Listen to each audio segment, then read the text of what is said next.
before the interview starts, don't forget to like and subscribe. It's very important for me. I've been doing a lot of those interviews for the Cleveland Film Festival with up and coming filmmakers. All great people, great interviews. It's all on my channel. So go ahead, subscribe. I'm so glad you're here.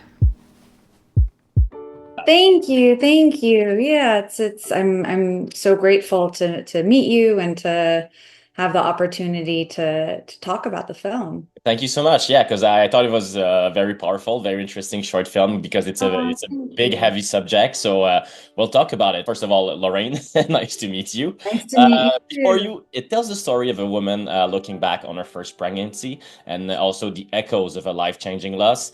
The short film, it was made in solidarity with the Planned, Parenthood Federation of America. So how did the project came to life?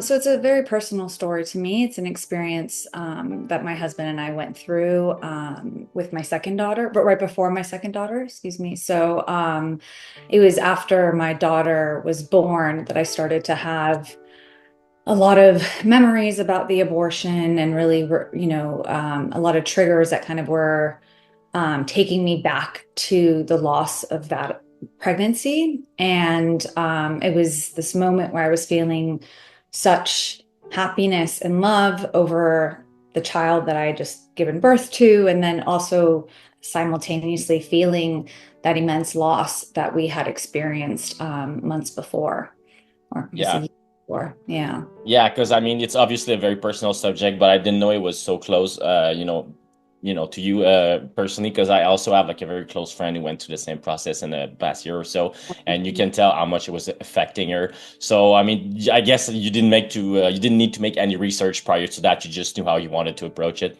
Yeah, I mean, I definitely took, notes as I started working on the script about kind of, when these moments were coming, when the memories would appear kind of in my psyche, in my mind, in my body, so I definitely, I think, did research in that sense. I really took a lot of time to consider, what does this actually feel like, and how can I then translate that to a visual language? And I also spoke with a lot of other women who had experienced the same thing that, prior to writing the short, I had never really heard about or taught, it had never really been spoken about. So the minute that I started telling people, this is a short that I'm working on, other people started telling me their stories. And I think that that also kind of fed into the experience of the script and the filming as well. Absolutely, and it's such a difficult subject to tackle because everyone, I guess, have their personal experience with this old process. And I mean, talking about the main character, it's played by Tala Ash, and the amount of dialogue is very limited, I guess, in order to make the image speak for itself. So you just mentioned the fact that all those images kept coming back to you. Was it important for you to let the audience inside of her head in order to empathize in what she's going through? Yeah, absolutely. I mean, I think that's one of the best ways as a filmmaker that I can, speak to my audience without words. It's very, I think, I come from the art world. And so I was a photographer at first. Then I went to video installation and experimental film. So I think I've always relied on the image to tell my story versus language, and so but I think in terms of helping to create that internal experience and that very subjective experience, it's more powerful to show than tell, right? So yeah, so I really tried to lean into that. Well, you mentioned your background in art. I mean, obviously, I feel like it really showed that you had a background into that. There's a solid showcase of camera work and lighting in order to achieve some transitions in the film. And as she's going through her day, I mean, she's having like major flashback, which are kind of like being showcased in those transitions. So was that, crucial to have like this big emphasis on that? Yeah, absolutely. Because, I was talking to a friend of mine who's also a writer director, and we were considering, how does memory actually work, right? It's never linear. It's never, this, flashbacks, as well as they work for film to kind of tell, to help explain the narrative. It's how do those moments actually come about, right? So what is the, like the alarm clock reminds her of her mother's voice, right? In that, or the gili lili, that's very specific to her mom. So then that's what takes her into the mom's room. The seatbelt is very specific. That's how she feels, and here she is in this moment. about to go through the abortion and the seatbelt isn't working, and it's reminding her of the moment that she found out about the diagnosis. So I think that for me was much, I really wanted to be true to my own experience of how memory works. Also just the psychology, doing research about that. And I thought, to do these very specific transitions, which I'm sure were, explicitly, spelled out in the script. And, someone once said to me, like, oh, could you make it a minute shorter?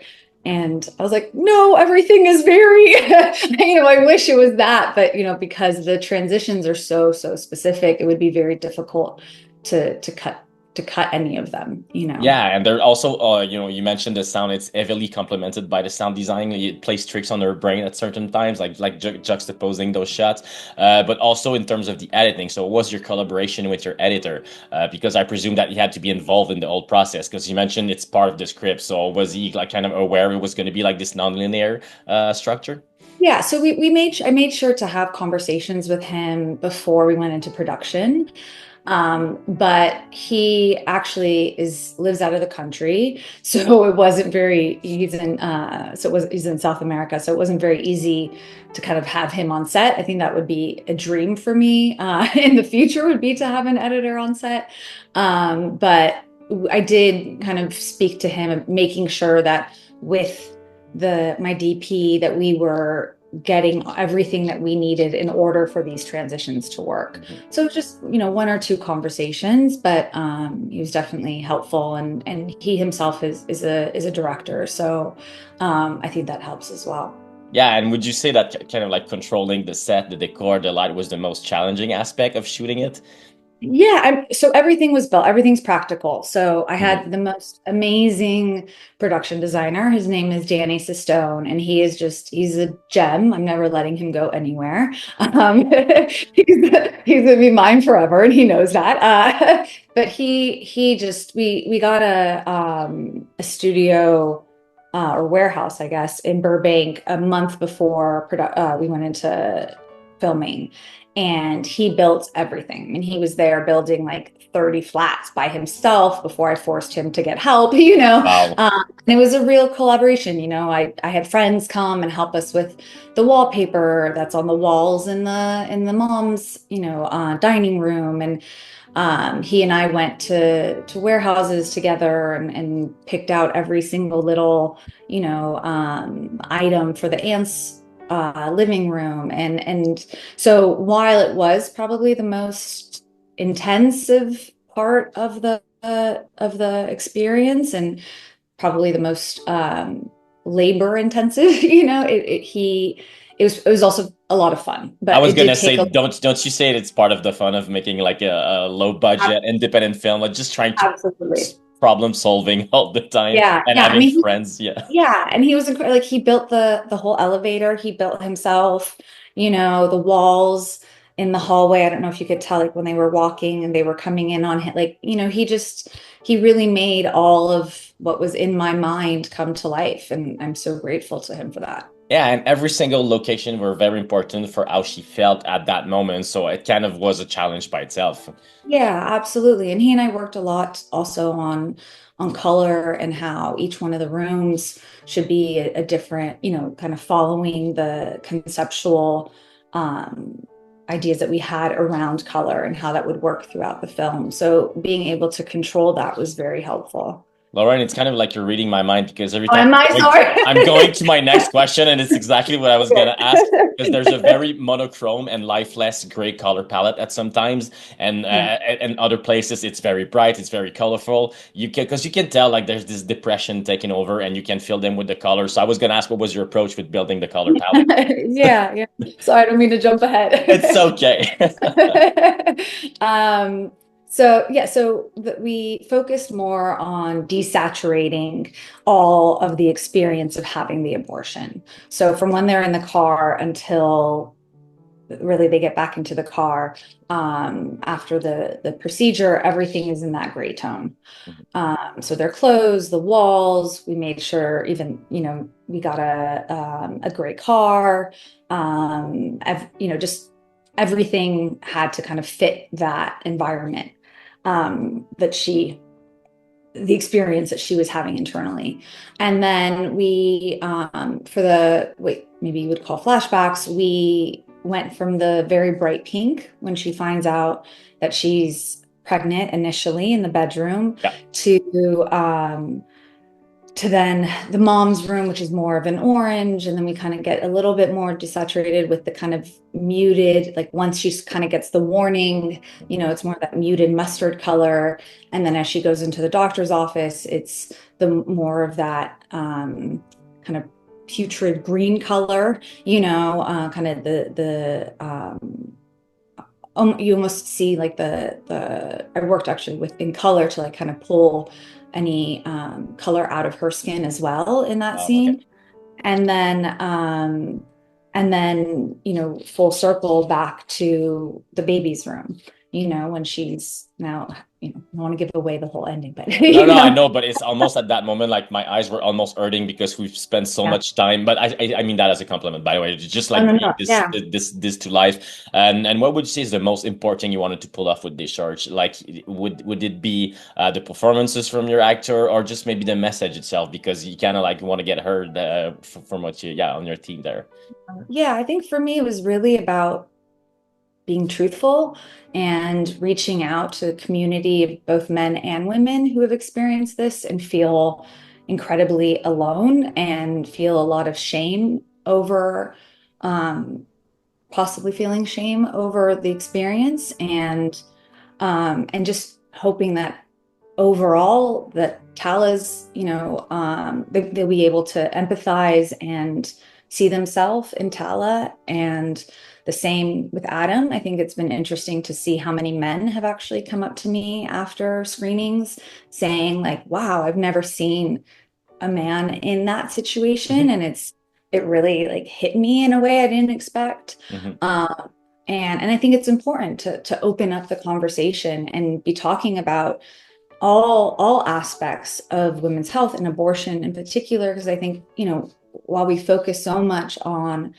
the unwanted pregnancy, which is so important and vital to be talking about, we also need to be talking about the planned pregnancy that doesn't, come to fruition, and how important it is that that is a community that is also included in the abortion story, and to do feel that their stories are as important, and just, I don't know, to create community and outreach, and just I think create something that I wish I would have seen when I was going through it.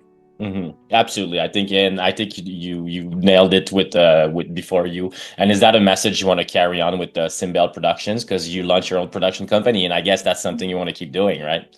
Yeah, yeah. So the kind of thesis for SIMBELLE is empowering women through film.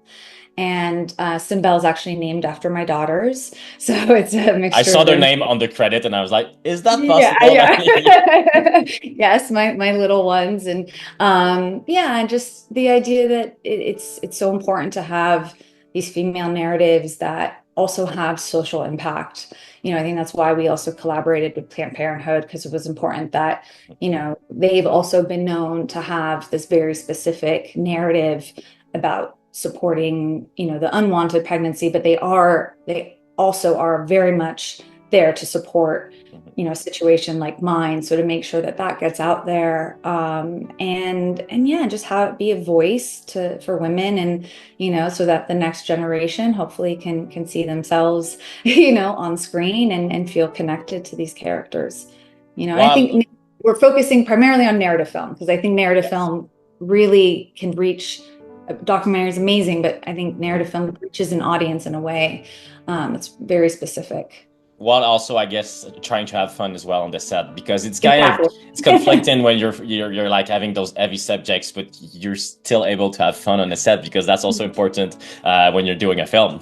Oh yeah, absolutely. And it's so much about who you're working with, right? Like I have the most wonderful producers who just made sure, to keep everything light and happy. And that we were during the balloon scene, balloons kept popping and we were all screaming and laughing. And so it's always about, keeping, I think, a calm and a positive energy, and also I think being making everybody feel like they matter and being close with them, because then it can be more fun, right? If everybody feels like they're important to what's happening, then it's easier to kind of relax and just have fun. Yeah.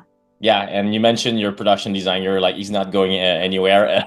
Is there other kind of people like you work on the Oh, project yes. that they're coming back? Yeah, okay. Yeah, so I'm still working with Elena and Hoffa, my producers. They've come on to Simbel Mhm. to kind of help navigate kind of the life of that production company.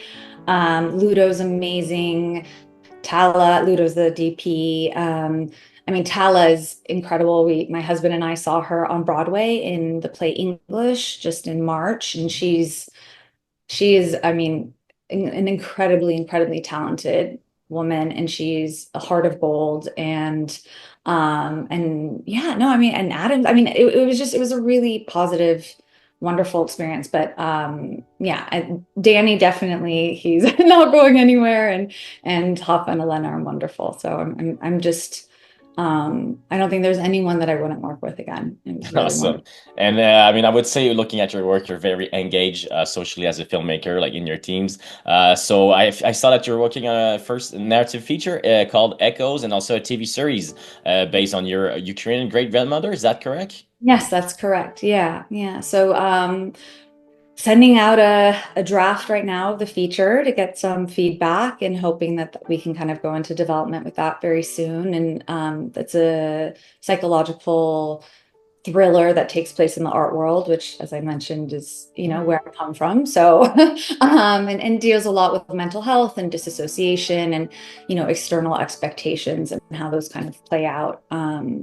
And yeah, I've always been fascinated by my great grandmother's story. She was born in Ukraine, a Jewish woman who was one of the first to actually get her degree and had to convert in order to do so, and then ended up being the midwife to the Shah of Iran. So I think it's a really fascinating story. It is. And I think it's also, my parents were both born in Iran, my mother from more European background, and they moved here before the revolution. And it's always been interesting to me how so many people don't have any understanding of what Iran was like before the revolution. And I think where the social impact comes for me is to show the kind of the heritage or the traditions of this Persian culture that are so beautiful and are and open and loving, and it's just not something that's necessarily in the zeitgeist, that's not the narrative that's being told today. And so how can I, through my great grandmother's story, kind of show what Iran was like before, Mhm. you know That's great. I mean, what I'm hearing right now is someone who has a great artistic vision, but also a lot of stories to tell. yes. So I feel Maybe like we're right. gonna, yeah, I feel like we're gonna hear more from you, Lauren. I wish you all the best for the Thank rest of you. your projects, but also your Thank festival run because there's a lot of festival coming up. No, I appreciate it. And thank you so much for taking the time and for having the interest in the film and my story. So thank you. Absolutely, absolutely. So I recommend everyone to see it when it's gonna be, I guess, available to the world. But in the meantime, wish you all the best at the festival. Thank you. Thank you so Have much. a good one. Thanks. Thanks. Take care. Bye.